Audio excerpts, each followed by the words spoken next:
KFC. Lover boy ng KFC. Ito. Mga KFC, madaling iwasan, mahirap kalimutan.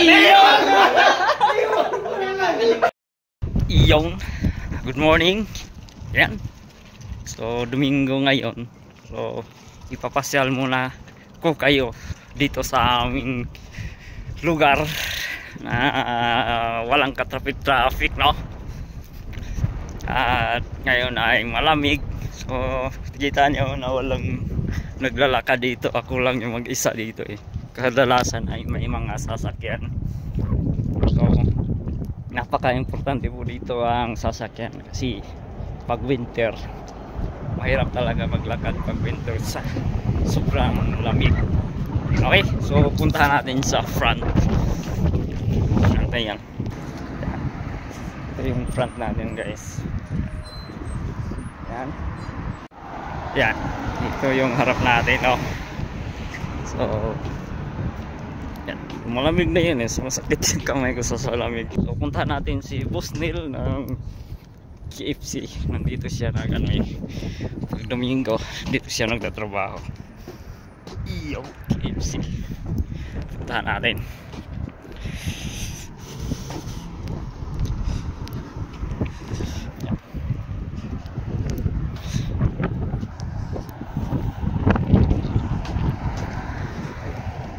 Yung sports car yung Boss nito. Yan.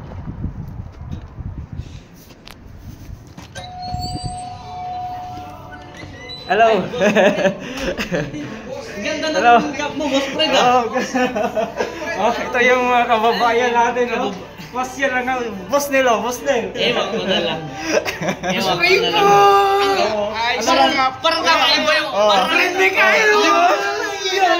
Kakaiba Ewan ko na lang. Ewan ko na lang talaga, Boss Fred. Kamusta ka ngayon? Kamusta ka ngayon? Ano lang, nagkalagala lang. Ay, yung mga gusto ko sa iyo. Yung mga pogi Dala mo yung sasakyan mo. Oh. Sasakyan mo, ha? Ayun. Dinala eh. Ganda naman. Fred mechanic. Ewan, the mechanic. Una kong napansin eh. May bagong cup si Boss Fred. Bagong cup eh. Sponsored by Boss.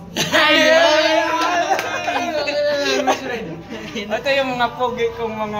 Kawayan! Ano tayo na tagal lang itong island dito? Ano mga gawin? Mahirap na natin. Iyaw na nga. KFC. Lover boy ng KFC. Ito. Mga KFC, madaling iwasan, mahirap kalimutan. Ayaw ka na lang. Ayos yan, Boss Fred. Ano lang ako. Yun ang batsoy dito eh. Pati lang lips ko eh. Guys, kain tayo ng batsoy.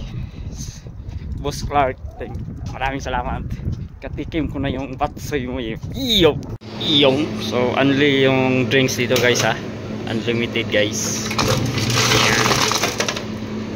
Yan, root beer lang. Iyo! Guys, masakit talaga sa kamay guys. Masakit talaga sa kamay. Yung medyo malayo yung lakaran mo tapos wala kang gloves.